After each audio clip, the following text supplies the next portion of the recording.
from the heart of our nation's capital in Washington, D.C., bringing compelling interviews, insightful analysis, taking you beyond the headlines and sound bites into conversations with our nation's leaders and newsmakers, all from a biblical worldview. Sitting in for Tony is today's host, Jody Heiss.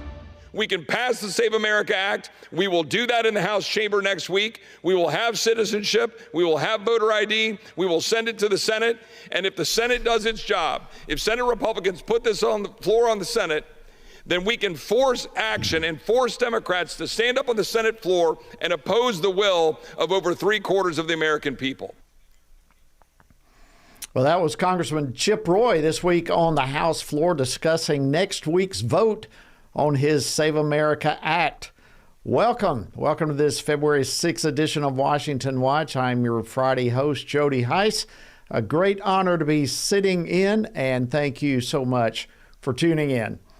All right, coming up, as Congress now faces its deadline next week to fund Homeland Security, election integrity, election security is also now on the agenda. The expected vote for the Save America Act, which you just saw a clip on, which, by the way, requires voters to present photo ID before voting.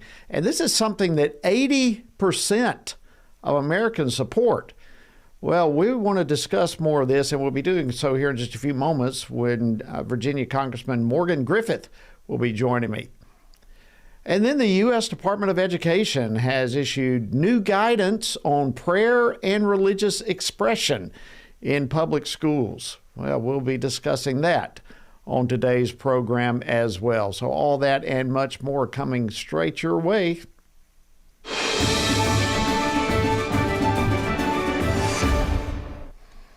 The U.S. Department of Education, as I just mentioned, has issued new guidance defining when prayer and religious expression are protected by the Constitution in public elementary and secondary schools.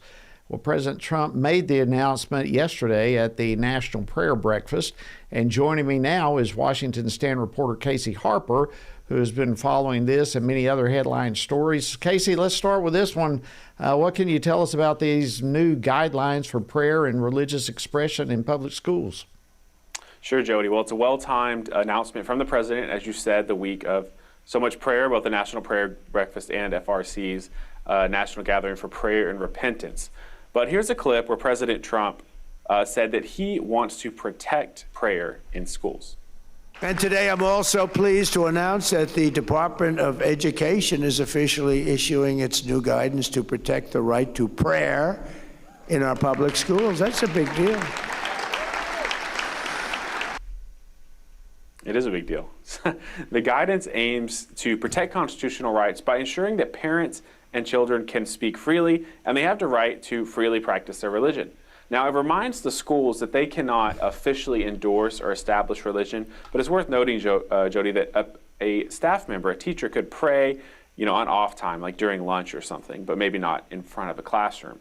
Now, the schools also cannot participate in religious activity and can't give favor to secular views over religious ones or religious views over secular. Of course, we know that recently secular views have gotten much of the favor. The schools also have to make sure they don't participate in religious acts or discriminate against religious views. So it's kind of clearing up a lot of the confusion and discrimination against religious views that we saw in the previous administration, Jody.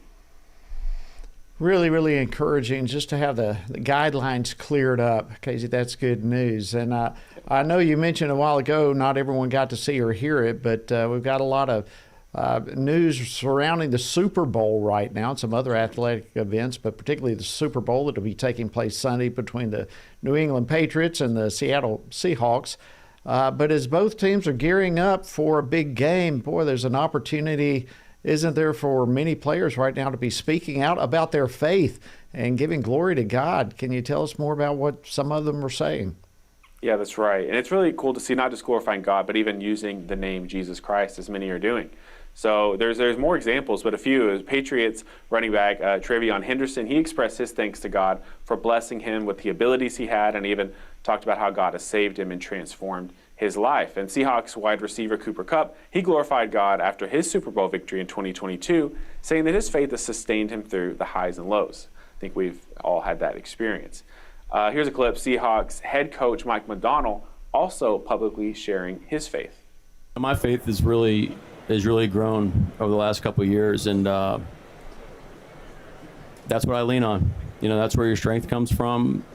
And I just, recently it's just like I have this so much gratitude and then ultimately strength that you feel like that God has put you in a position to lead these people, and that's your guiding light every day. And one coach, Jody, for the Seahawks actually reportedly gave Bibles to every member of the team for Christmas. So just a really cool twist on the Super Bowl weekend this year. It really, really is, Casey. That's great news. One other quick story I wanted to get your thoughts on, and this was brought to my attention earlier in the week, but the co-CEO of Netflix faced some really, really intense questioning by lawmakers this week at an antitrust hearing in the Senate. And they were basically, many of them, accusing the streamer of being politically biased and, among other things, a lot going on there. But what can you tell us that as far as what unfolded in that hearing? Sure, Jody. I think it's no secret the liberal bias that we've seen come out of Netflix, and much of that was exposed at this hearing. So the Netflix co-CEO, Ted Sarandos, went before the Senate Judiciary Subcommittee on Antitrust, Competition Policy, and Consumer Rights, a mouthful, for a hearing this week. And it related to Netflix's $72 billion acquisition of HBO and Warner Brothers, some household names there. So during the hearing, Republican Senator Josh Hawley asked the co-CEO why so much of the content that Netflix creates for kids promotes transgender ideology. Here's a clip of the exchange between Senator Hawley and the co-CEO. We have millions of hours of children's programming. You're saying it's not there. You don't have trans. You don't feature trans characters, trans storylines, trans themes. It's not in your programming. I'm saying we feature a wide variety of stories and programs to meet a wide variety of people's tastes. Why is almost half of it? Why does almost half of your children's program feature this highly controversial, highly sexualized material? That just seems strange to me.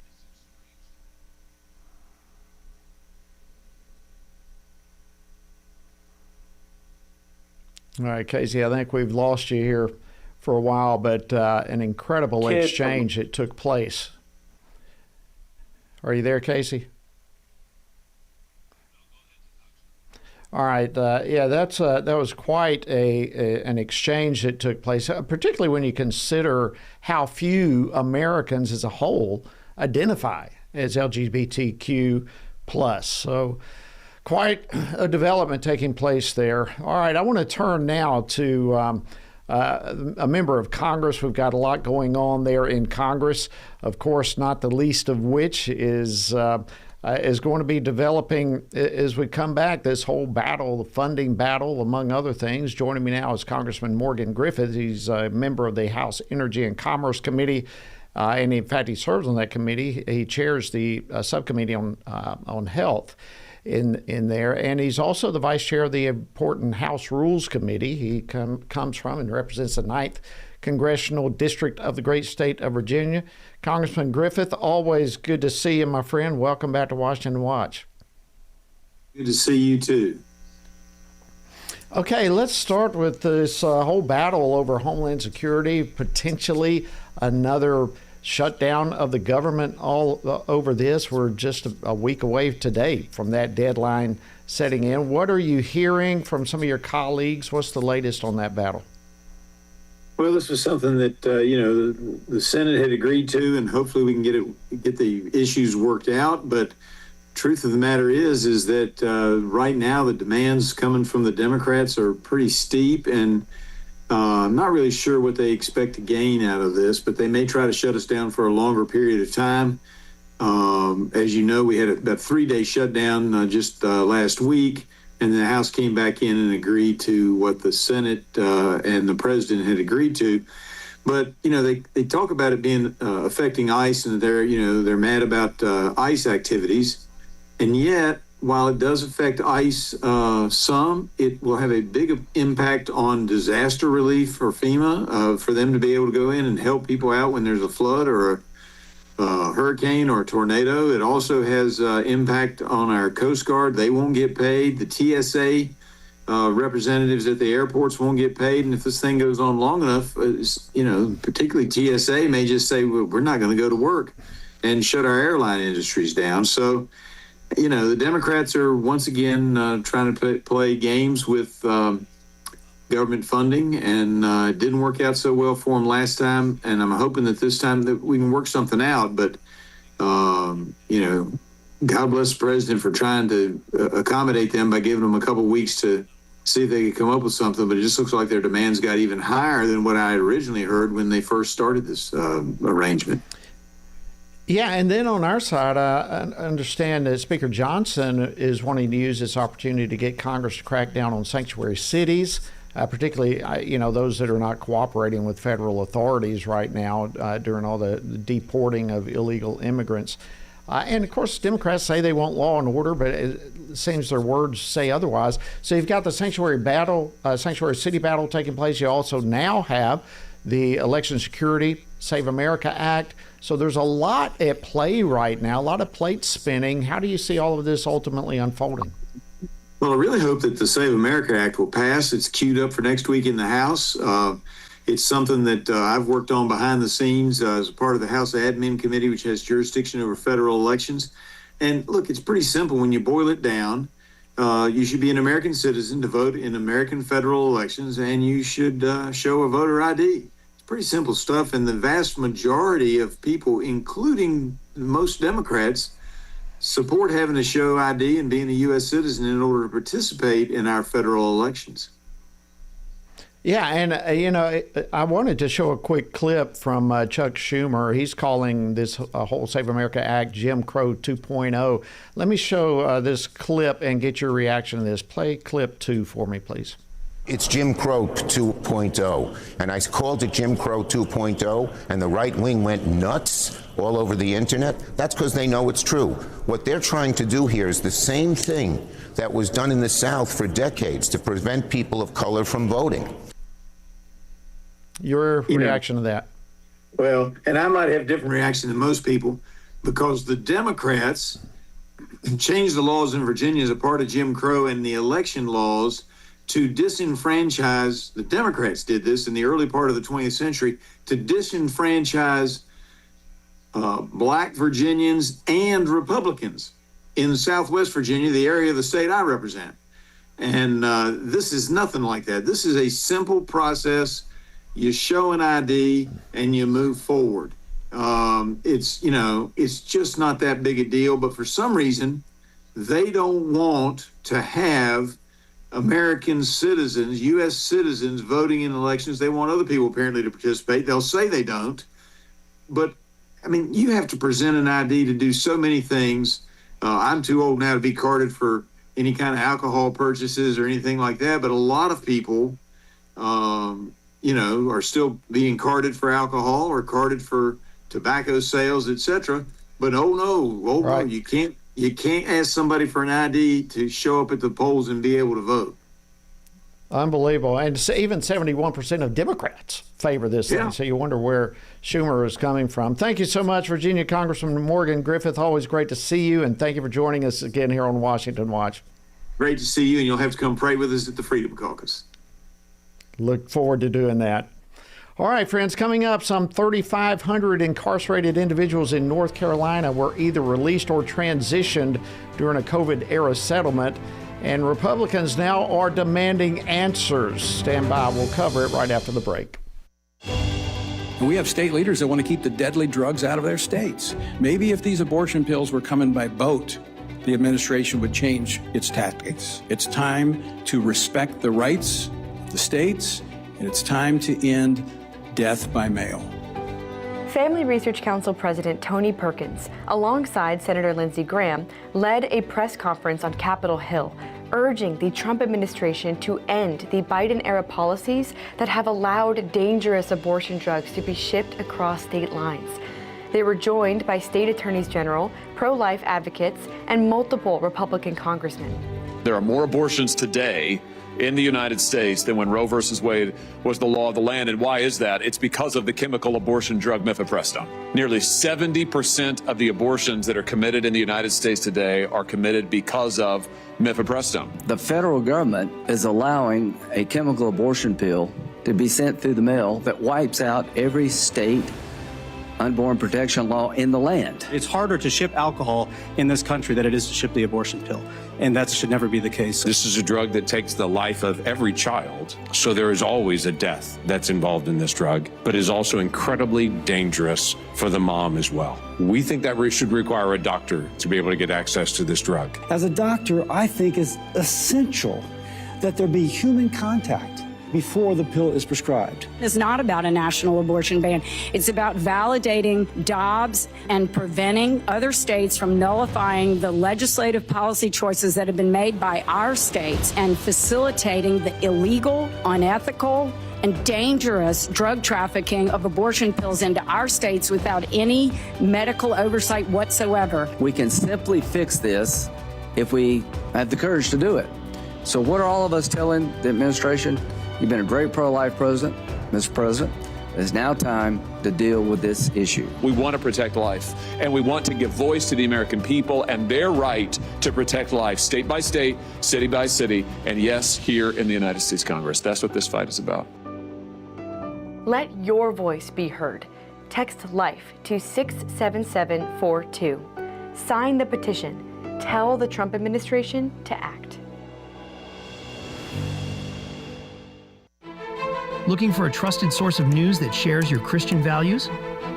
Turn to the Washington Stand, your ultimate destination for informed, faith-centered reporting. Our dedicated team goes beyond the headlines, delivering stories that matter most to believers. From breaking events to cultural insights, we provide clear, compassionate coverage through a biblical lens. Discover news you can trust at the Washington Stand, where faith and facts meet every day.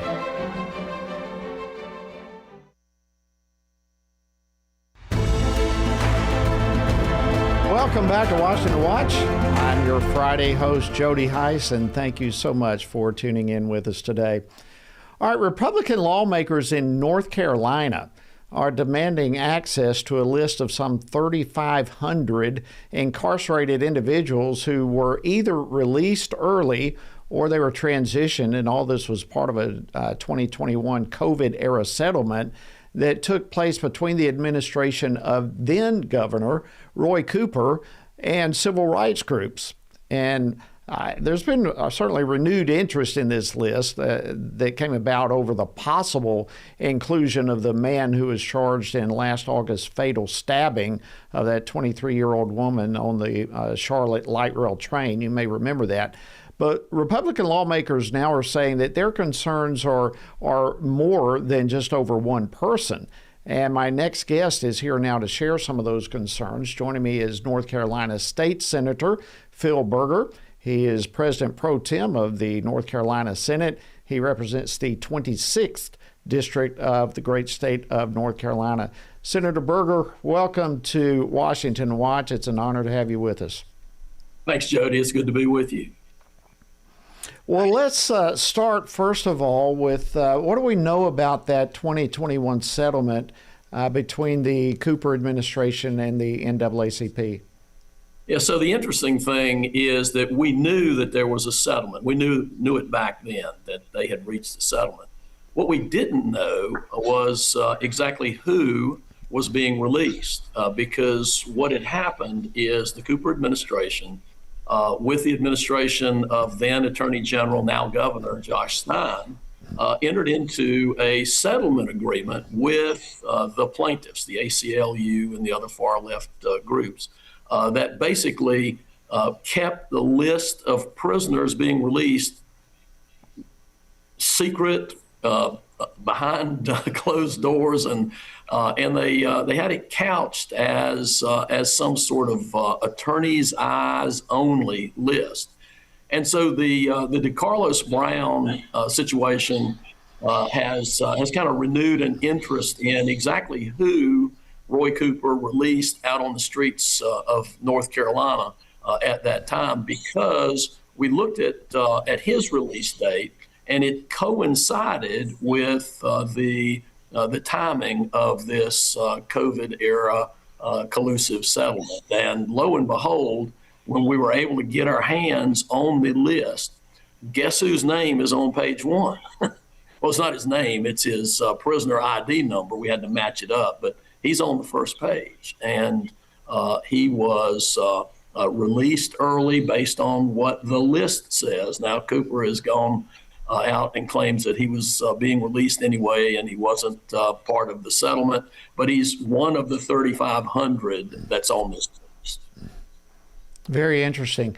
Now, as I recall, the Cooper administration emphasized at the time that this prisoner release would focus really just on nonviolent offenders. Has that been played out? Is that what happened, or have you learned anything different from nonviolent offenders being released?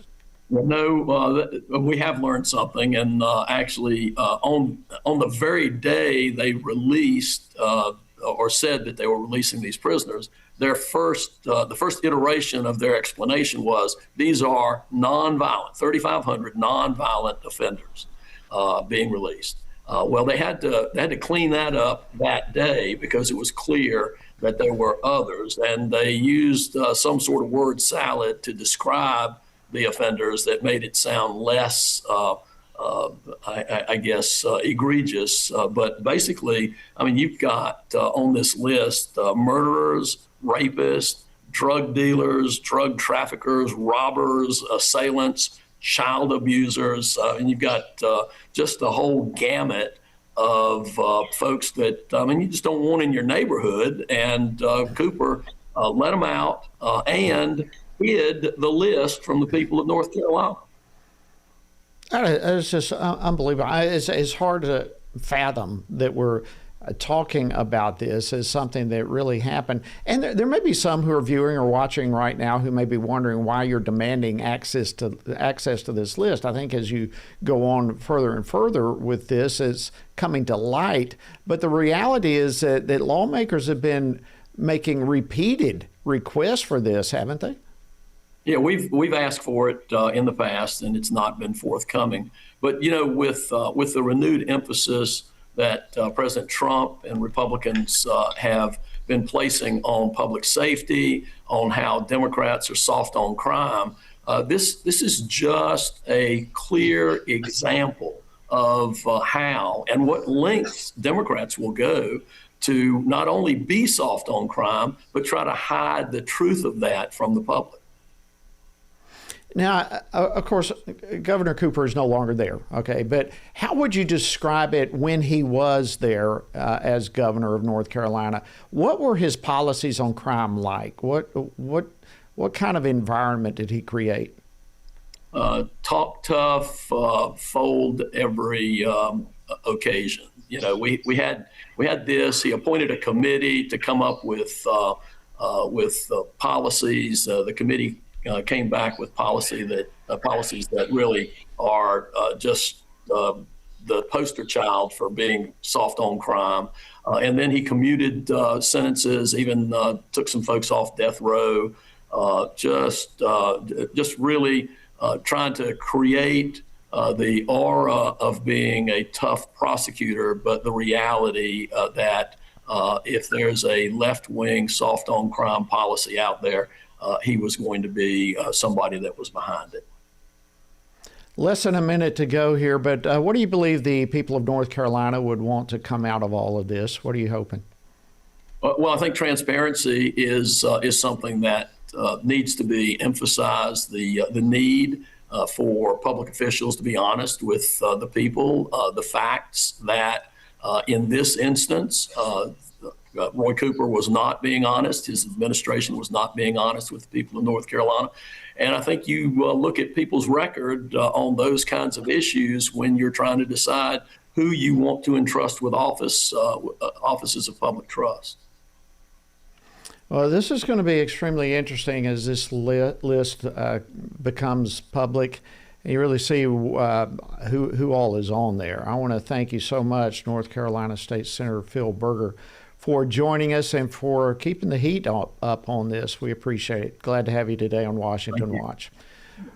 All right, friends, coming up, the U.S. Department of Education has issued new guidance on prayer and religious expression in public schools.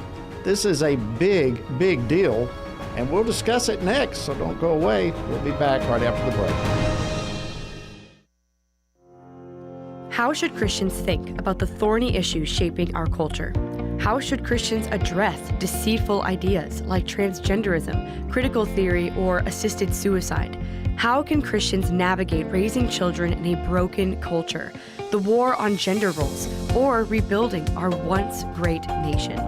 Outstanding is a podcast from the Washington Stand dedicated to these critical conversations. Outstanding seeks to tear down what our corrupt culture lifts up with an aim to take every thought and every idea captive to the obedience of Christ. Whether policies or partisan politics, whether conflict in America or conflict abroad, join us and our guests as we examine the headlines through the lens of Scripture and explore how Christians can faithfully exalt Christ in all of life. Follow Outstanding on your favorite podcast app and look for new episodes each week. What is God's role in government? What does the separation of church and state really mean? And how does morality shape a nation?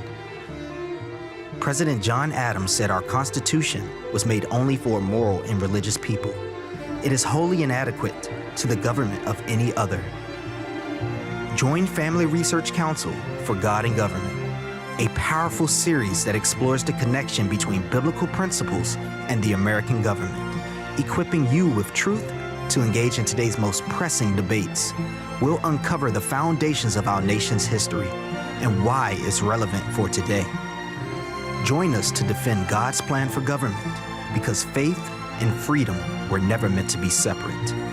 You can view the course at prayvotestand.org/God and Government or on the Stand Firm app.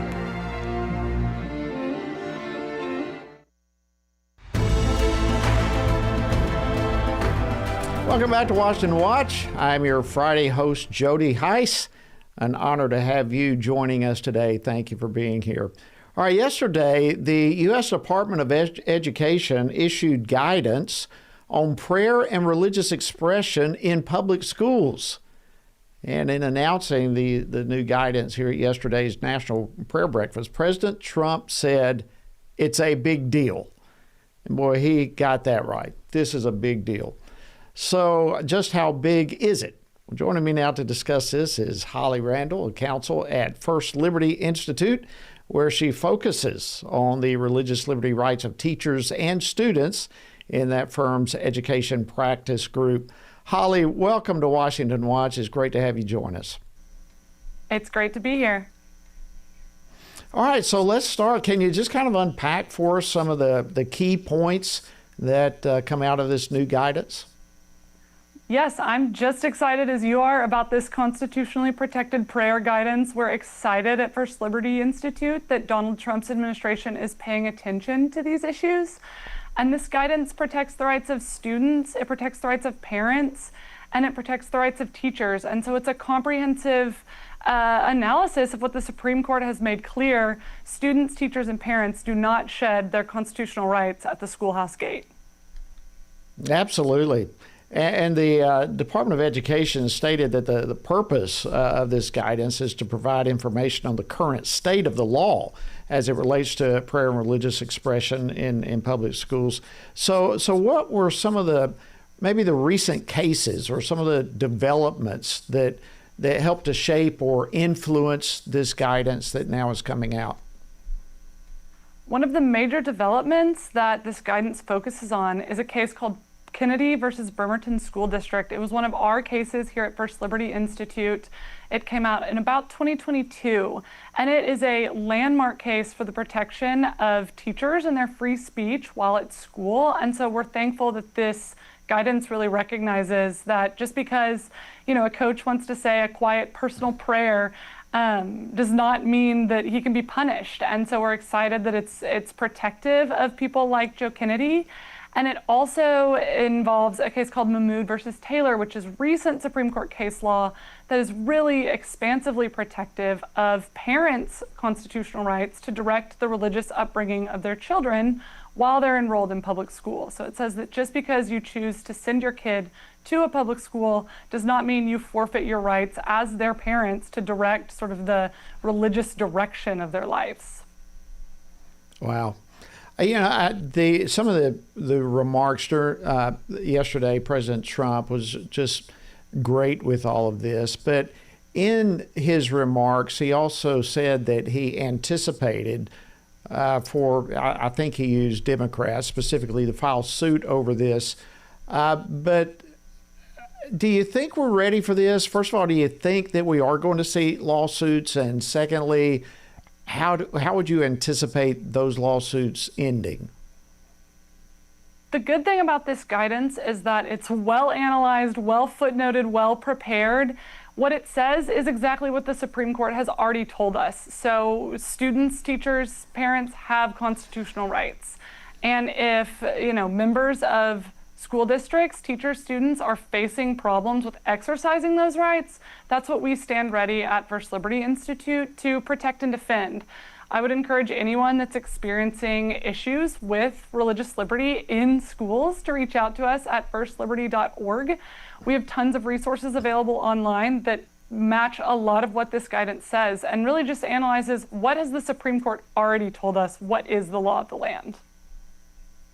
And I might add, and now you brought up First Liberty Institute, you are the largest organization in America that exclusively defends religious liberty for all Americans, and I just think it's important for our viewers and listeners to be aware of that. So within the context of what we're talking about, then Holly, what sort of lawsuits would you expect to see? I mean, it sounds like this is on solid ground. What's moving forward? So, with there being a solid legal basis of protecting prayer and religious expression as it's being defined here and defined within the Constitution, what kind of lawsuits might there be? I mean, what would they come after? There's not much that could come after attacking the actual guidance. What's likely to happen is schools simply will not follow it, and that's exactly where First Liberty Institute is, like you mentioned, the largest legal organization ready to defend those students and families. So students that are being prohibited from discussing religion in school assignments, or teachers that are being prevented from praying because schools may simply not be aware of these constitutionally protected prayer guidance. So we are excited. We stand ready to represent those people and to make sure that their constitutional rights are protected just like anyone else's. All right, real quickly then, as we wrap it up, less than a minute to go here, but if people want to get in touch with First Liberty, and what would you say to those who perhaps might be facing a challenge similar to this in their child's school? I would encourage those people to just be passionate, stand up for what you believe in, exercise your constitutional rights. We need people that are courageous and that understand what they can and can't do to exercise the freedom that we have as Americans in our public schools. And know that should you face opposition, there are law firms and legal groups that are here to protect you. And so I would direct your listeners to firstliberty.org or to First Liberty Institute's social pages. Those provide great resources. They have toolkits in there. They have instructions on what your rights are. And so people can feel equipped to go to school and enjoy their constitutional rights. Thank you so much, First Liberty Institute Counsel Holly Randall. We appreciate you joining us today. All right, friends, don't go anywhere as we love to end the week. Our Biblical Worldview segment with Dr. David Clawson is next. Stay with us. Should a Christian support Israel? That question has become one of the most emotionally charged issues of our time, both in the world and within the church. Family Research Council President Tony Perkins offers a clear, biblical, and prophetic answer. In his latest book, he examines Israel's past, present, and future through the lens of Scripture, revealing why support for Israel is not rooted in politics, partisanship, or cultural sentiment, but in the unchanging promises of God. Drawing from Genesis to Revelation, Tony Perkins demonstrates that the ultimate rationale for a Christian support for Israel is spiritual. Should a Christian support Israel invites believers to see beyond headlines and ideologies, returning to the foundation of God's Word to understand His heart for His chosen people and the blessings that flow when we stand with what He has established forever. Text the word Israel to 67742 for more information.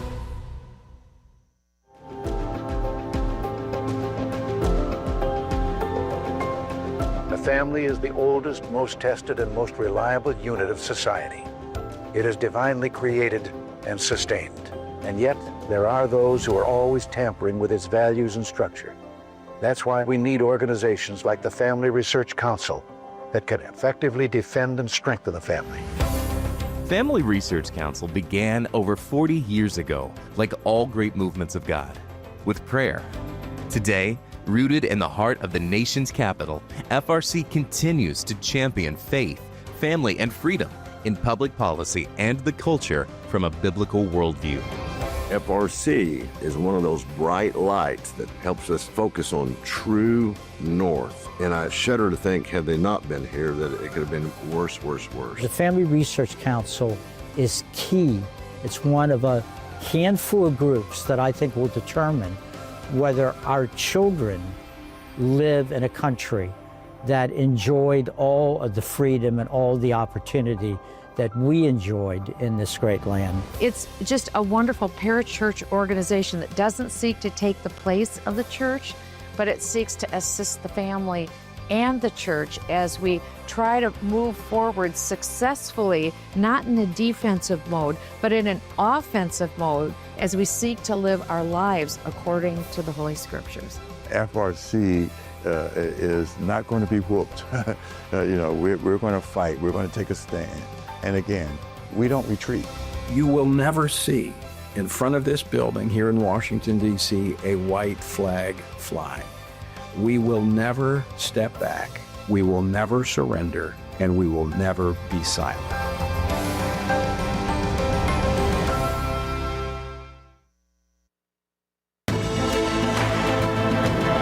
Good afternoon and welcome back to Washington Watch. I am your Friday host, Jody Heiss. Thank you so much for tuning in today. Before I get into this final segment, I want to encourage you to mark something on your calendar if you've not already done so. It's coming quicker than we realize, but FRC's 2026 Pray Vote Stand Summit is going to be taking place on September 23rd through the 25th at Cornerstone Chapel in Leesburg, Virginia, which is just outside the nation's capital here, but registration is going to be opening soon. And I want to encourage you to get information, start checking this thing out now. Make plans to come join us. For more information, go to prayvotestand.org. No spaces, just prayvotestand.org. All right. Well, once again, it's been a busy week here in the nation's capital. And for those of you who are regular viewers and listeners on Washington Watch, you know that we always love to conclude the week and the program on Fridays with reviewing the most important and significant stories of the week, but to do so through the lens of Scripture. So joining me now for our weekly Biblical Worldview segment is Dr. David Clausen.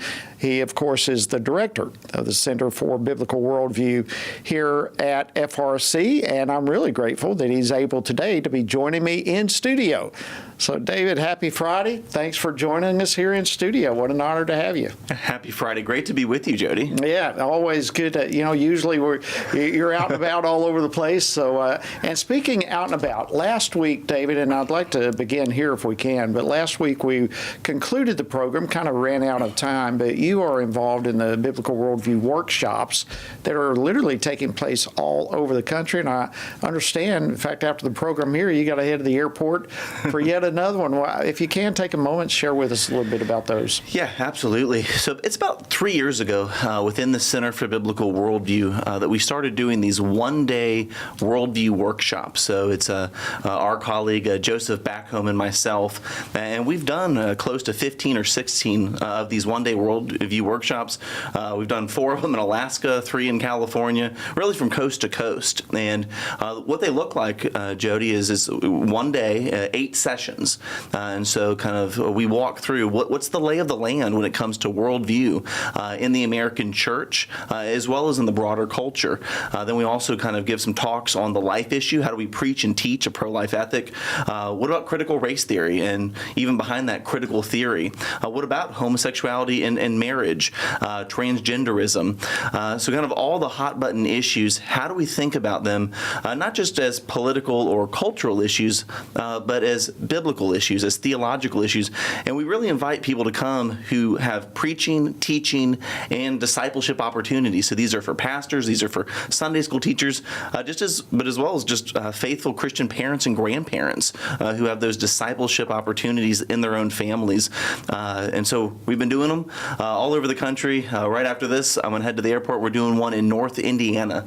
So Wow. looking forward to being there with about 200 brothers. That'll be tomorrow? Tomorrow, yep, Saturday.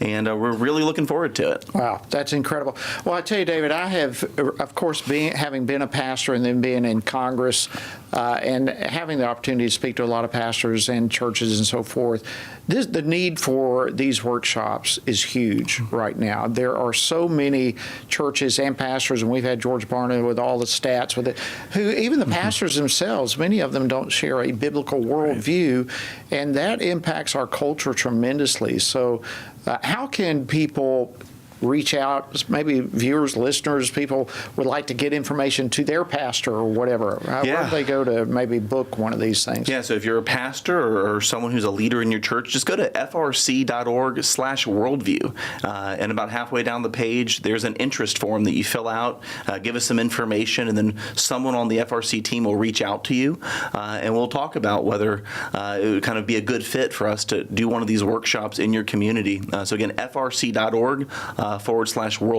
That's excellent. Well, I certainly encourage our viewers and listeners to do that. Okay, let's transition, David, a little bit on the news side of things. There's been a lot happen this week. Seems like we're living in a period of time where there's always a lot taking place, but there was a couple of bombshell news items this week on the whole transgender deal. We've got a young lady who's been awarded $2 million in malpractice. I just think, I know Tony has dealt with this earlier in the week and so forth, but let me toss that to you and get your thoughts on it. Yeah, Jody, this is precedent setting. This is a bombshell, like you said.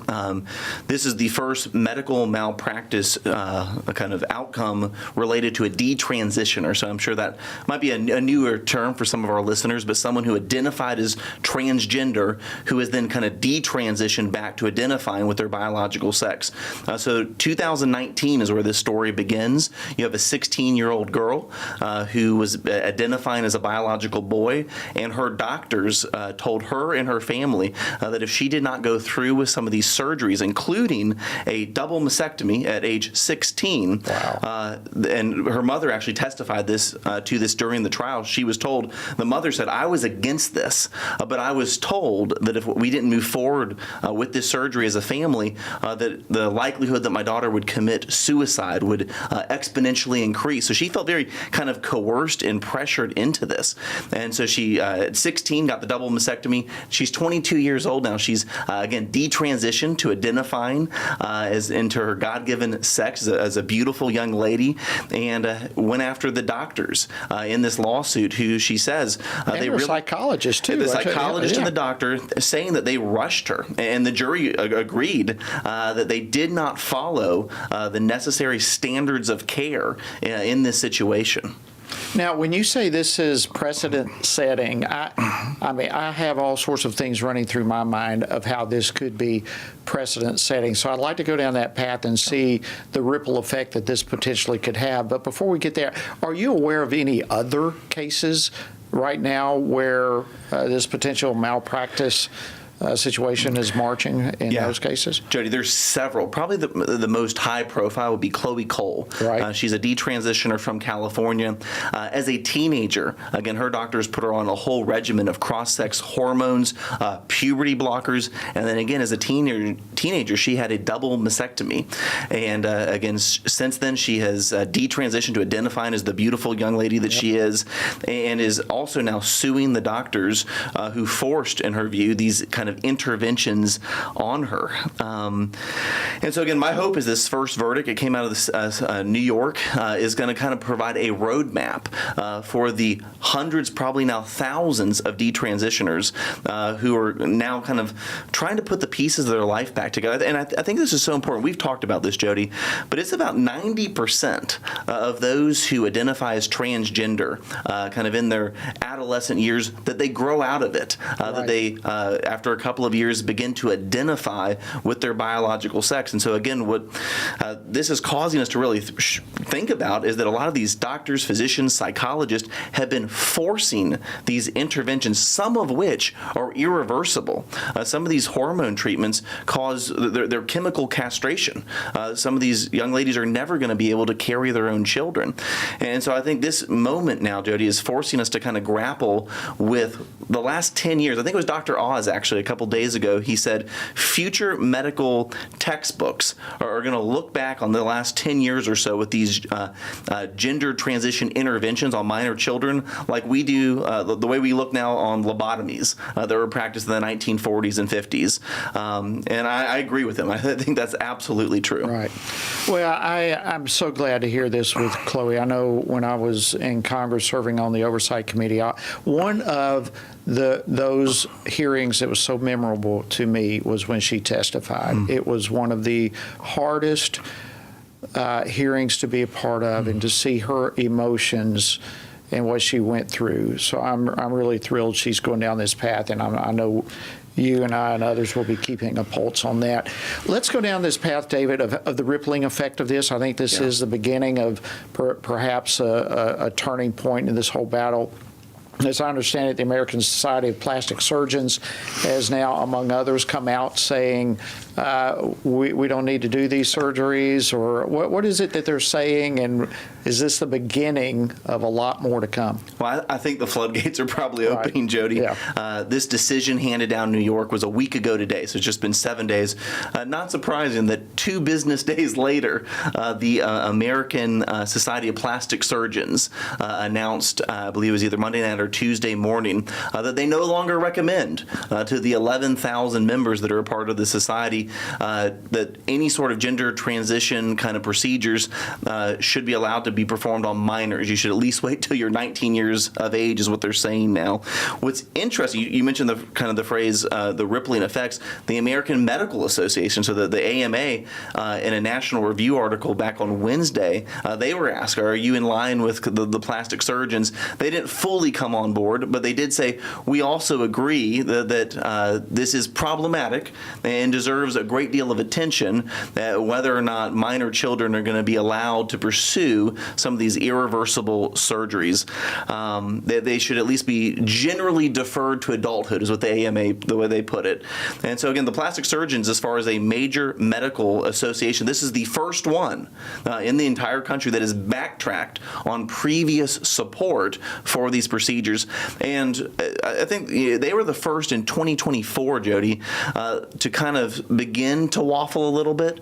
I think it was, so just 2 years ago, it was the Plastic Surgeon Association that said, well, we admit that there's considerable uncertainty about the surgeries. And now 2 years later, here in the beginning of 2026, they are now advising their surgeons not to go down this road with minor children.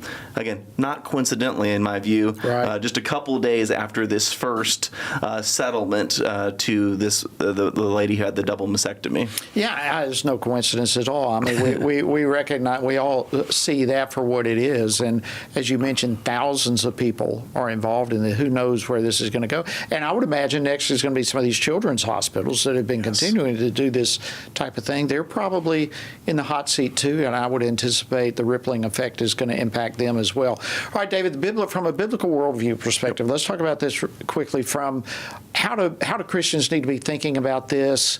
What does the Bible have to say on this issue? Yeah. I think my big takeaway as Christians, we're looking at these stories. Children are image bearers, not experiments. When it comes to medicine, medicine exists to heal, not permanently alter bodies just in response to psychological distress. And again, I have met people who have struggled with sincere and intense gender dysphoria. But on this issue, we shouldn't, just because there's some mental and emotional distress, then alter our physical bodies. Christian worldview says that we are made male and female in God's image, that our sex is a God-given reality. So the Christian worldview embraces it, that you are male or female. And again, I think this is a good example, Jody, of just the last couple of months and last couple of years where reality, biblical reality, is beginning to reassert itself. And again, this is something we should all be thankful for. In my view, it shouldn't have taken this long, but reality is reasserting itself, and we are grateful for that. Yeah, and I agree. I mean, it looks like that. It looked to me, David, like even just a couple of years ago, it looked like this new transitioning movement was going to take over. Yes. And it has totally reversed itself. As you said, it appears now that the entire country is coming back to realize not only common sense, but they're landing on the biblical understanding of male and female. Is that what we're seeing? I think so. So, Jody, again, you and I have been tracking politics for a while. It was a decade ago, 2016, when North Carolina put out their bathroom bill. Right. And you would have it would have seemed like they had just passed the most egregious legislation ever. You had the MLB moving their All-Star game, professional sports teams saying they weren't going to come there, concert venues bands weren't coming just because of a bathroom bill. And again, that was only 10 years ago, and it did seem that the transgender revolution, this Bruce Jenner comes out in May of that year and does his, starts identifying as Caitlyn Jenner. It seemed like it was inevitable. It seemed like it was ascendant, it was unstoppable, and it turns out, again, reality has a way of asserting itself, and I think the transgender movement, the idea was it was going to be as inevitable as same-sex marriage. Right. Well, we've talked about this. I think most Americans, even those who maybe don't share our views on some of these other issues, the coercion of speech with pronouns, the biological males having to compete against biological women, the surgeries we're talking about, even liberal parents in New York City, I think, realize I don't really want my fourth grader in a locker room with a high school boy. And so I think there is a kind of the fever has broken. There's a return to sanity, and we as Christians with a biblical worldview need to continue to assert why that is the case, why this is good. Absolutely. And we're also thankful that we're seeing a reversal. David, less than 2 minutes here, but there was a religious freedom forum that's actually FRC sponsored and was a part of the International Religious Freedom Summit. And you got to speak with some of the folks there. Real quickly, again, we've just got a little over a minute. Give us the rundown on that and how we need to be viewing the issue of religious liberty. Yeah. Significant event. Religious freedom still seems to have some sort of kind of bipartisan support. Even Nancy Pelosi spoke at this event alongside conservative stalwarts like Mark Walker and Sam Brownback. I think it's important as we're gathering with co-belligerents on the issue of international religious freedom to realize religious freedom is at stake in our own country. And so, again, religious freedom, the freedom to believe what you want to in terms of doctrine, the freedom to order your lives according to your deepest beliefs, that's something we need to keep front and center in our national conversation. Absolutely. And this goes to the founding principles of what we have in the First Amendment and so forth, and it's stunning to me just how much progress has been made on the left to rein in the religious liberty issues. And I think this is yet another one of those issues that needs to be front and center, both in the pulpits, the pastors across this country, as well as for that matter, I mean, not just Christians. Our country needs to be re-educated on our First Amendment. David Clausen, as always, an honor to have you. I know you got to run to the airport. Safe travels. Hope you have a fantastic week there in Indiana. All right, friends, that wraps up this week as well as this edition of Washington Watch. As always, thank you so much for joining us. Hope you have a fantastic weekend. God bless you, and we'll see you again here next week on Washington Watch. Washington Watch with Tony Perkins is brought to you by Family Research Council. To support our efforts to advance faith, family, and freedom, please text GIVE to 67742. That's GIVE to 67742. Portions of the show discussing candidates are brought to you by Family Research Council Action. For more information, please visit tonyperkins.com.